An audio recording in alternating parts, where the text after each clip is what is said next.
So once again, when we get to this position, we're gonna go spider grip here.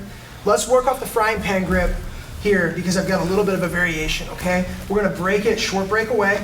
And as soon as we break it away, we punch it across the body, we circle, armpit covers the shoulder, and I grab the belt in line, okay? I think most common mistake is people are trying to work their way too far to the back. They're like trying to get around here, and then there's no tension on top of the shoulder.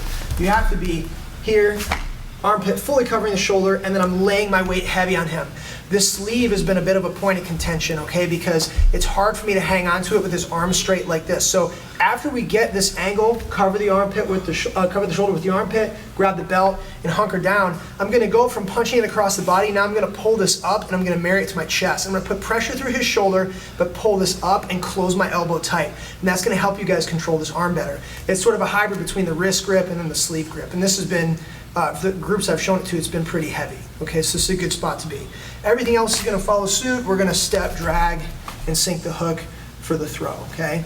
So one other question I had in this grip is, this came from Nick. When they grab it, or when you grab the grip, you break it and you start to bring it across, people will stiff arm you and start to move away quickly to get to this position here. At that point, it's not likely that you're going to get this move, but you've still got something very valuable. You've got this double sleeve grip here.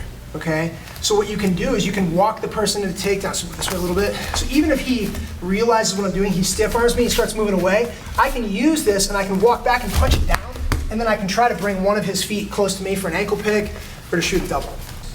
Spider grip, sleeve grip, short break, move around past the arm, punch it down, make sure the armpit covers the shoulder, hold the belt, and then when we get here so you can't remove the arm, we get heavy through the shoulder, we pull up, and we bend the elbow. Almost like you're putting the person in an Americana, okay? Step, drag, sink, and then we don't fall back, we sit, and we can't come on top right away. So when we get here, I'm gonna do two things. I'm gonna start setting my choke up, and then I'm gonna get to the knee on the belly position. So whatever form of side control you like is fine, but we're gonna sink this thumb behind the collar, right inside. I'm gonna put my fist on the mat. Then this hand can do one of two things. It can check the hip with the fingers out, which is what I prefer because I feel like I can push up really effectively, or you can cup the person's hip and shut your forearm and elbow down over it, and then you can pop up. It's a little harder to push yourself up from this position, but that is just preferential, whatever you want, okay? So I'm gonna push myself up to knee in the belly. As soon as I do this, my back knee is gonna slide right in, and it's gonna replace all that space. I'm not gonna leave a gap for this leg to come inside. I'm gonna keep this grip back here for now, 45-degree base from the body here. I'm gonna reach, grab his pant, and then I'm gonna drive my shin through his hip. I'm gonna get nice and tall. There's 2 points for this position as well. So if you go through the sequence, you've gotten 2 points for your takedown, and now you got 2 more for knee on the belly. We're here, okay? Don't play this leg too close to the head. Even though it's not that effective for him to do, people can hook it and they can bother you. You don't play it too far back because you just kind of lose your base and fall over. 45, right here. Toes are not on the mat on this side because that makes my weight light on him. This knee never comes close to the mat here because I just start to lose my balance over the far side, okay? So this is where we establish the position, okay? A little bit about maintaining the position. You can also use the arms like steering wheels to keep the person flat. So if I ever feel like he starts to turn into me effectively, I'll leave the collar and I'll pick up the tricep grip on the bottom sleeve and I'll pull that sleeve off the mat and it'll flatten the person back out, okay? You can do the same thing on the other side. If for some reason you feel like they're rolling away, you can reach down, pick that sleeve up, pull it off the mat. Sleeves are like steering wheels when the person's on their back. So that's how you can keep them flat.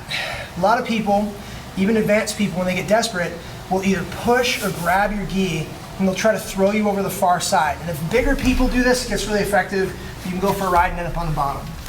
So we're gonna work on a couple things. We're gonna work on our steering wheel, keeping the person flat.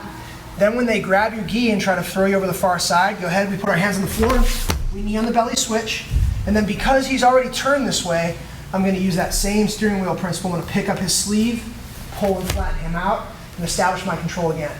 Grabs my gi, throws me to the other side, hands go down, knee on the belly switch. He's now tilted this way, and if he tilts this way too much, he'll wrestle up. So I have to come down, catch the sleeve, pull it up off the mat, and keep him flat, okay? So we're doing 2 things here. We're using the sleeves as steering wheels, keep the person flat, and then we're using our hands on the mat, knee on the belly switch to stay on top when they try to throw us over. So I have my thumb in the collar.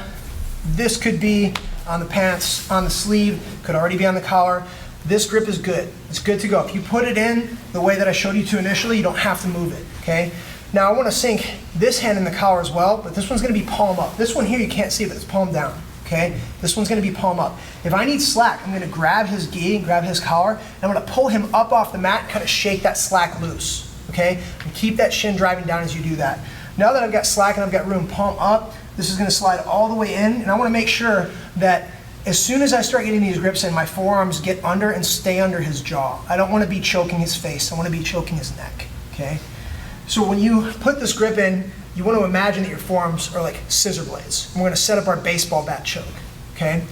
A couple things choke him. Certainly the scissor blade action, but also making sure that whatever part of your hand or wrist is touching his neck is breaking into his neck. So if my wrist is touching his neck, I have to break that wrist into the neck as I pull and squeeze, likewise with the sides of my hand, okay? Either tricep pressing or bending my wrist side to side is gonna help put that right where it's supposed to be.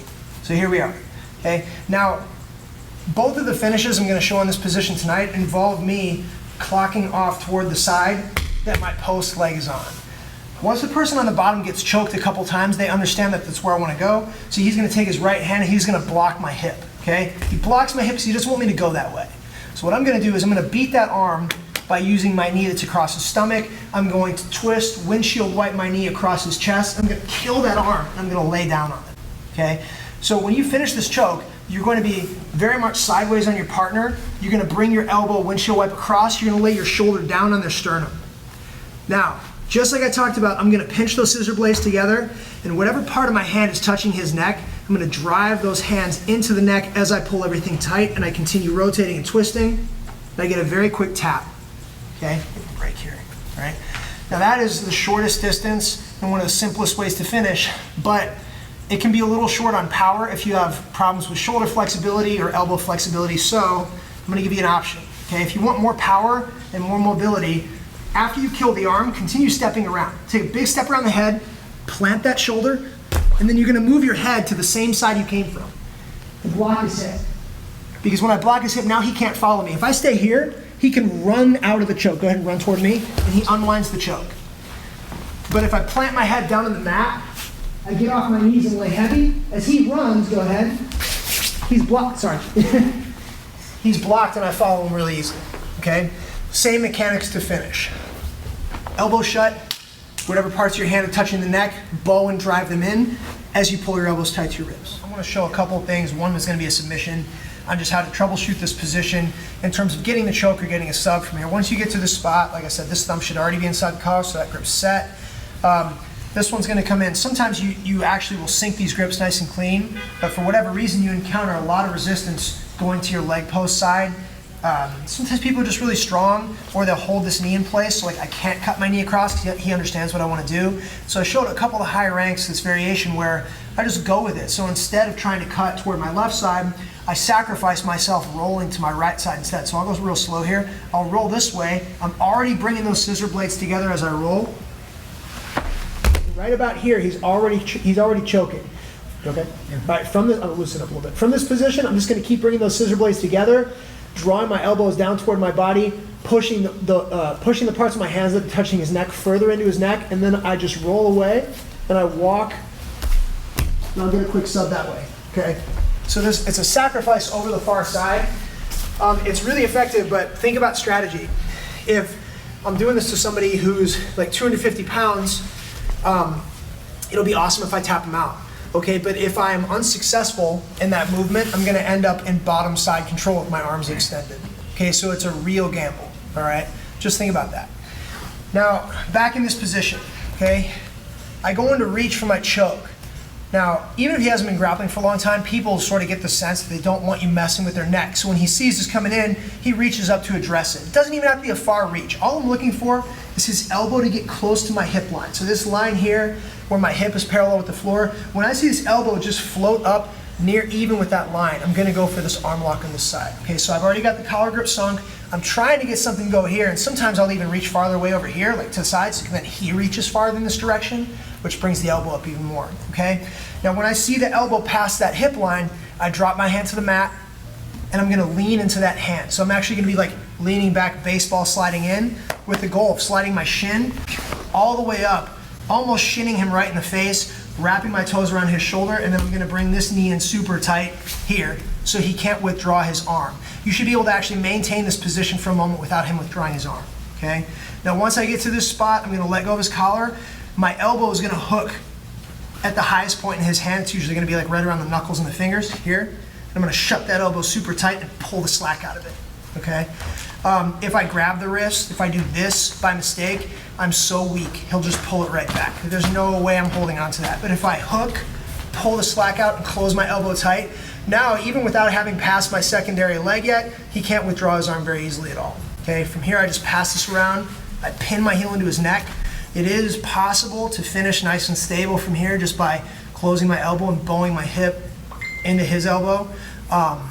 But most of the time when I finish this, I'm usually falling back to this position here where I gather up one of his legs and I finish on my back.